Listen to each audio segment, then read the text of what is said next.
Welcome back, brothers and sisters. I am Braden. This is Langley Outdoors Academy, and thank you for stopping by. All right, guys, for what we've been doing for the last 2 years, we have been following and tracking Biden. We've been following and tracking all the gun control measures, all the talks, all the trends, but now it's coming down to the wire, and we actually have a chance to fight back and really take back the House and the Senate, and in 2024, drive even further.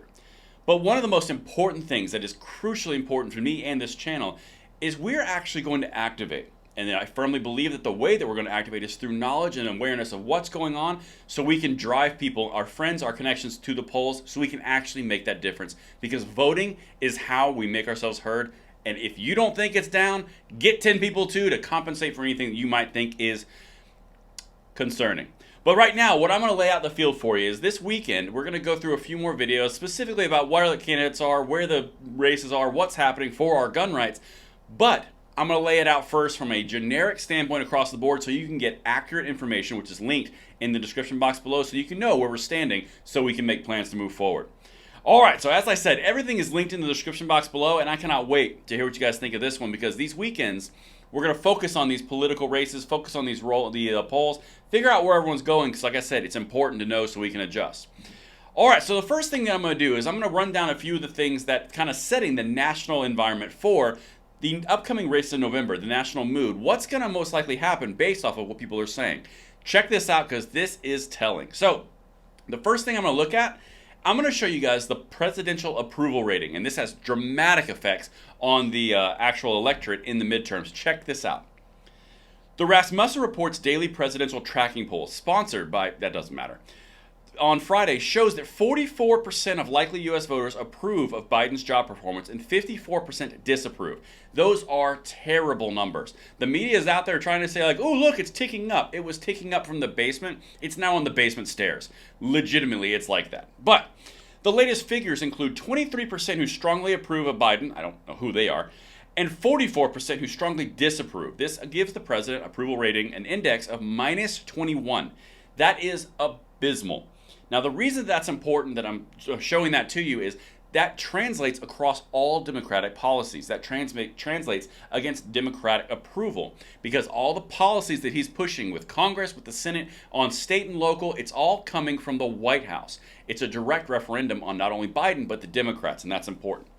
Here, I've got graphs because you guys know like how I like graphs. 1,500 voters. That is the actual graphical representation of how Biden's underwater. Now, I'm going to go down to the next one. This is from Trafalgar. This is another polling outlet. Strongly disapprove, 49.2%. Approve, 20.9%. Strongly approve, 18%.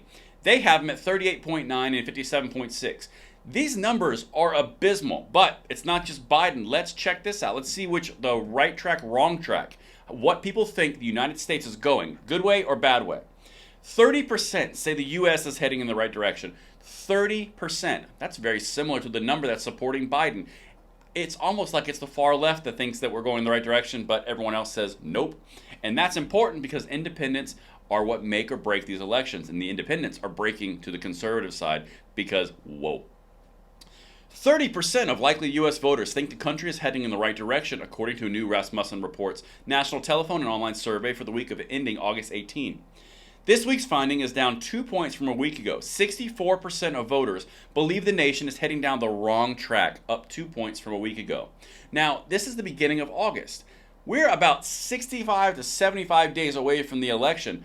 This is not a good look if you're a Democrat. That's also why you're seeing things like Democrats in swing districts not wanting Biden to come and campaign for them. 60 at this point. You've got gubernatorial, state level for Congress, and Senate. They don't want him because of these numbers right here. But that's indicative. Check this out. I'm going to get a little bit further.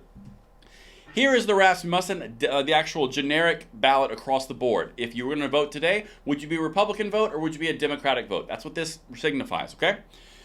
The 2022 midterm elections are now 74 days away, and Republicans have a 5-point lead in their bid to recapture control of Congress. At this point, that is almost unheard of. Check it out. They've even got some context here.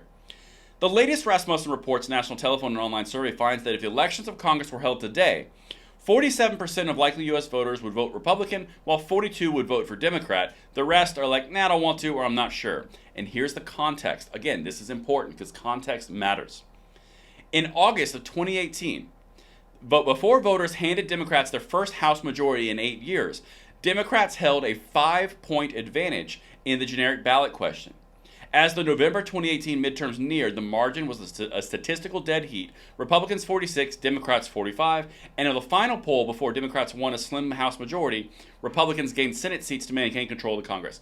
They won the House when they had a 1% razor-thin margin of success. Right now, the Republicans are at 5. They're coming down from 7.